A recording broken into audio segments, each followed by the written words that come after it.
안녕하세요. 오늘 저희가 좀 깊게 파고들 주제는요. 만약 이재명 대표가 대통령이 된다면 우리 사회가 어떻게 달라질 수 있을까 그 예상 시나리오들입니다. 네. 국정 운영 스타일부터 시작해서 경제, 복지, 외교까지 정말 다양한 분야에서 변화가 예상이 되는데요. 그렇죠.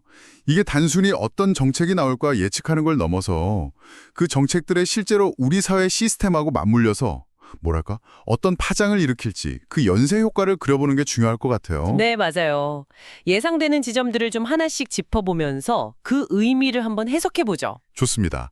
그럼 가장 먼저 눈에 들어오는 건 역시 리더십 스타일인 것 같아요. 네네. 결단형, 실행형 리더십. 네네. 추진력이 굉장히 강할 거다 이런 예상이 많더라고요. 그러면 정책 결정이나 집행 속도가 지금과는 좀 확연히 다를 수 있겠는데요. 맞습니다. 그런 강한 추진력, 정책 목표를 빠르게 달성하는 데는 분명 도움이 될 수 있겠죠. 네. 근데 동시에 아시다시피 과거 형수욕설 논란 같은 데서 보였던 그런 강한 발언이나 스타일이 때로는 좀 사회적 갈등이나 여야 대치를 더 격화시키는 요인이 될 수도 있다는 거죠. 아, 그렇죠. 정책 추진 과정에서 다른 목소리를 어떻게 수용할 거냐? 이 문제가 늘 따라붙을 수밖에 없을 것 같아요. 그리고 내부 정치 지형도 좀 생각해 봐야 할 것 같은데요.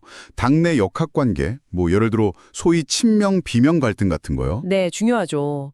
이런 요소가 국정 운영에 어떤 영향을 미칠지도 변수일 것 같고요. 그렇습니다.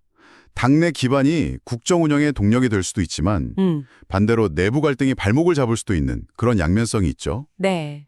감사원이나 검찰 같은 주요 권력기관들 있잖아요. 네. 거기 수장 인선에서부터 변화가 시작될 가능성도 높게 점쳐지고 있습니다.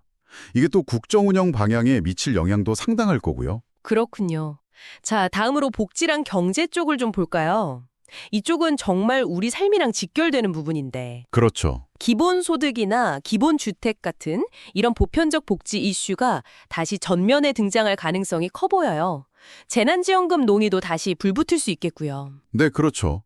특히 청년이나 노인층에 대한 직접적인 현금 지원 확대, 이것도 예상되고요. 이건 필연적으로 복지 예산의 대규모 증액으로 이어질 가능성이 높습니다. 재원 마련이 중요하겠네요. 네, 그게 이제 중요한 과제가 되겠죠. 경제 분야에서는 기존 대기업 중심 성장에 대한 좀 비판적인 시각이 반영돼서 재벌 개혁이라든지 아니면 공정거래 관련 정책이 강화될 수 있을 것 같아요. 공정경제 이런 거요? 네. 그리고 최저임금 인상 속도 조절 같은 이런 노동정책 변화도 예상해 볼 수 있고요. 부동산 정책 방향도 크게 달라질 수 있겠네요. 네, 맞아요. 다주택자에 대한 규제를 강화한다거나 예전에 논란 많았던 국토보유세 같은 거요. 이런 세제 개편 논의가 다시 시작될 수도 있겠어요. 그렇죠. 부동산 시장 안정화라는 목표는 같더라도 그 접근 방식이 상당히 달라질 수 있는 거죠. 네. 규제 강화나 보유세 도입 검토 같은 건 시장에 큰 영향을 줄 수 있으니까 그 파급 효과에 대한 좀 면밀한 분석이 필요할 겁니다. 단순히 세금 문제를 넘어서 자산 불평등 완화, 이런 더 큰 목표랑 연결될 수도 있겠군요. 네, 그런 지점이죠. 사법 분야, 특히 검찰 개혁 문제도 빼놓을 수 없잖아요. 그렇죠. 아주 중요하죠. 검찰의 직접 수사권을 완전히 폐지하는 수준의 정말 강력한 개혁 드라이브가 걸릴 수 있다. 이런 전망이 나오더라고요. 네, 그렇게 되면 상대적으로 고위공직자 범죄수사처, 공수처의 역할은 좀 더 커질 수 있겠죠. 공수처는 강화되고 네, 이건 권력 구조의 아주 핵심적인 변화를 의미하는 거라서요. 검찰의 힘을 빼고 수사 기소 분리를 완성하려는 시도는 상당한 정치적 에너지를 필요로 할 겁니다. 외교 안보 쪽으로 넘어가 보면요. 미국과의 관계 설정에서 좀 더 주체적인 목소리를 내려 할 가능성이 있다. 이런 이야기도 있던데요. 네, 동맹관계의 틀 안에서도 우리 국익을 좀 더 강조하는 방향으로 갈 수 있다는 거죠. 그렇군요. 대북 정책 기조도 상당히 달라질 수 있겠어요. 그렇죠. 이전 정부처럼 좀 유화적인 스탠스로 회귀하고 남북 경협 같은 사업들도 다시 추진 동력을 얻을 수 있지 않을까. 사드 추가 배치 반대 같은 입장도 명확해질 것 같고요. 맞습니다. 북한과의 대화 복원, 관계 개선을 우선시할 가능성이 높습니다. 이건 자연스럽게 주변국, 특히 한미동맹을 중시하는 일본이나 또 북한 문제의 주요 당사자인 중국과의 외교 관계에도 좀 새로운 국면을 가져올 수 있습니다. 각국과의 이해관계를 어떻게 조율해 나갈지가 관건이 되겠네요. 네, 바로 그 지점입니다. 마지막으로 정치, 사회의 문화적인 측면인데요.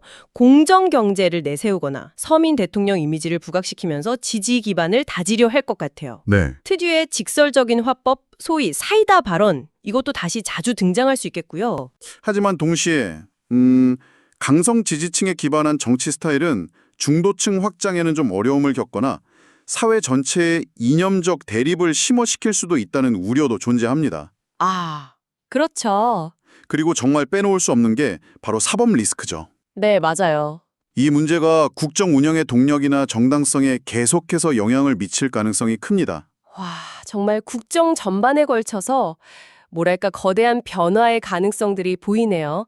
리더십 스타일 변화에서 시작해서 경제, 복지, 외교, 심지어 사회 분위기까지 영향을 안 받는 곳을 찾기가 어려울 정도인데요. 그렇습니다.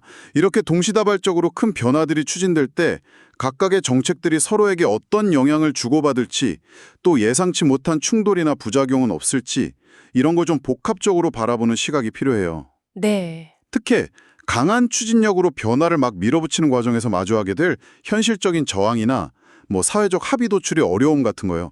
이걸 어떻게 극복해 나갈 수 있을까요? 이 질문이야말로 앞으로 계속해서 좀 곱씹어봐야 할 핵심 포인트가 아닐까 싶습니다.